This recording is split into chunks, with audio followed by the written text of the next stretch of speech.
Salut les Tokuvors, Zenkaiger épisode 18. Je suis un peu mitigé parce que d'un côté c'était un filler relativement très banal et même un peu chiant sur Vroon qui découvre l'amour, hein. Mais de l'autre côté, on nous a donné une sacrée référence à Jetman. Moi j'ai aimé, mais ça a posé problème chez certaines personnes. Donc on commence l'épisode avec Karen, une copine de classe de Kaito, qui rencontre par hasard. Donc elle lui dit « Ah oui, donc maintenant tu es devenu un Zenkaiger. » Parce que tout le monde sait que Kaito est un Zenkaiger apparemment. Bon, il ne le cache pas, hein, notamment au début de la série. Et on recherche les futurs Zenkaiger avec son panneau.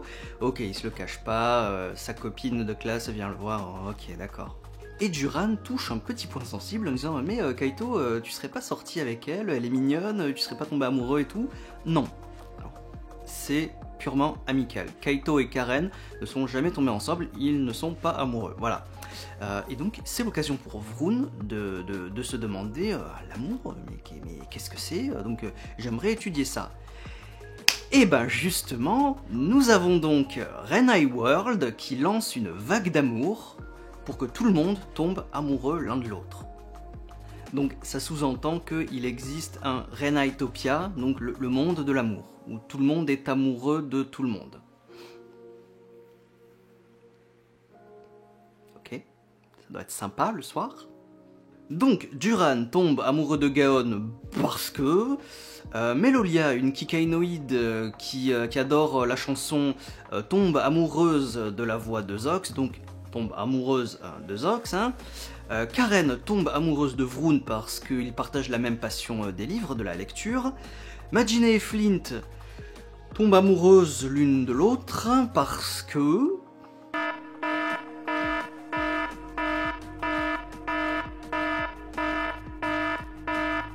Et enfin, Kaito tombe amoureux de sa glace.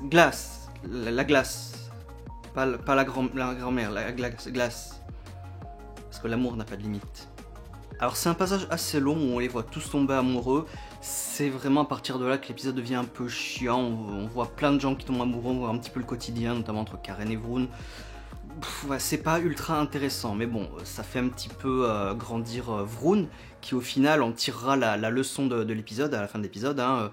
L'amour c'est beau, mais ça fait mal. Donc je sais même pas si c'est un développement de personnage pour Vroon, mais bon, en tout cas, c'est la leçon de l'épisode. Et qui dit amour dit bien sûr parfois jalousie dans le couple, donc Renai World en profite pour augmenter le pouvoir de l'amour, ce qui, justement, fait naître des jalousies au sein des couples. C'est donc inacceptable, il faut vaincre Renai World le plus vite possible. Le roll call était assez rigolo, je trouve, avec le pouvoir de la tristesse, le pouvoir de la tromperie, le pouvoir de la jalousie, tout ça, c'était assez rigolo. Et donc, on en arrive à Jetman. Donc, c'est Chan qui leur dit « Ouais, je sais pas pourquoi, mais vous devriez peut-être utiliser le gear de Jetman là, pour vaincre ce world. » Et donc, tout le monde est transporté dans une illusion, hein, ou une recréation de la scène finale de Jetman. Enfin, presque la scène finale de Jetman. Donc le mariage hein, de Red Falcon, et bien sûr, la mort tragique de Yukigai, Black Condor. Alors, je vais tout dire, hein, parce que là, les spoilers, ça n'existe plus, parce que d'une, ça a plusieurs années, et de deux, Zenkaiger te spoil. Donc, la mort du héros, je suis désolé, mais je suis obligé d'en parler, hein, il n'y a même pas de spoiler alerte à faire, là. Donc, qu'est-ce que ça veut dire, là, cette scène de fin de Jetman? Donc, on a le mariage, c'est très bien, très joli, et on a Yukigai qui meurt tragiquement poignardé par un simple petit voleur. Donc, ça veut dire que même après toutes les menaces, les robots, les extraterrestres, les démons, tout ce que tu veux, un héros reste quand même humain et vulnérable. Et c'est en ça que cette fin de Jetman est très belle. C'est pour ça que la quasi-intégralité du public aime Jetman, parce que c'est un excellent Sentai hein, déjà de base. Hein.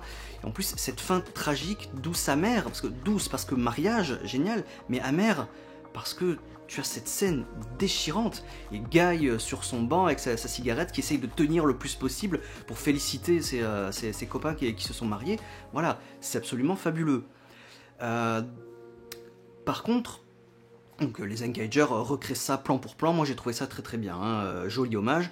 D'ailleurs, ça aurait été super que tous les Sentai Gear fassent un truc pareil, qu'ils aient pris une scène iconique de chaque série et qu'ils la recréent façon Zenkaiger. Donc ça aurait été génial, mais bon, ce n'est pas le cas malheureusement.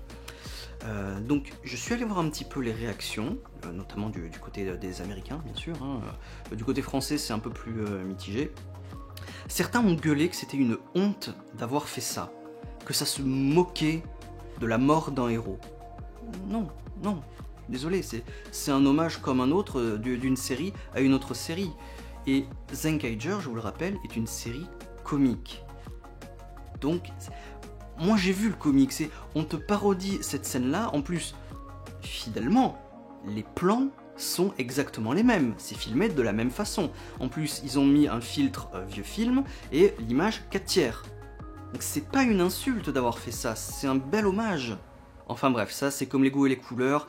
Vous avez aimé, tant mieux. Vous n'avez pas aimé, ben je suis désolé pour vous, quoi. Voilà. Donc moi j'aimerais plus d'hommages comme ça, mais bon je pense pas que je les aurai malheureusement. Enfin voilà. Moi je trouve que c'est quand même très bien d'avoir rendu hommage de cette façon-là à une série. Donc évidemment ça marche. Hein. Vroom qui est à la place du voleur poignarde entre guillemets le Renai World qui était à la place donc de Guy. Et Zox et Kaito arrivent à l'éliminer. Tout le monde devient géant, l'amour est de retour, sauf que cette fois, le World rend tout le monde amoureux de lui. Donc les héros ne veulent pas l'attaquer puisqu'ils sont amoureux de lui. Mais bon, il y a quand même un petit défaut dans la cuirasse, c'est qui est le plus amoureux.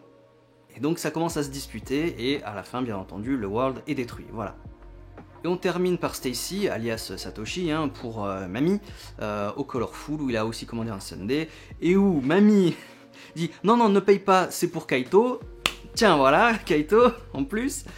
Et il voit la photo des parents de Kaito, et là il se passe quelque chose, mais on ne sait pas ce qui passe par la tête de Stacy, ça cut immédiatement. Donc, cette fois-ci, je pense que c'est un petit peu sûr et certain, il y a un lien de famille. Donc, frère caché de Kaito, on sait pas, comme je l'ai dit dans un précédent Epiview, peut-être que Stacy est beaucoup plus vieux que ce qu'il ne laisse penser, donc on sait pas encore, mais voilà, en tout cas, Stacy, il y a un truc avec la famille de Kaito, en tout cas, c'est sûr et certain. Voilà, donc bon, un épisode très banal, Vroom qui découvre l'amour, qui en conclut que ça fait mal même si c'est beau, encore un petit peu de mystère avec Satoshi, Jetman, moi je le répète, j'ai bien aimé cette façon-là de rendre hommage à une série, d'autres n'ont pas aimé, bon, c'est vous que ça regarde, voilà, je peux pas vous dire plus. Donc, semaine prochaine, Power Up. Alors, c'est vrai que j'ai jamais eu l'occasion de vous dire ce que je pensais de Super Zenkaiser et Super Tsukaiser, et de Zenkaiju, soit dit en passant. Je vous le dirai la semaine prochaine. Donc, à bientôt.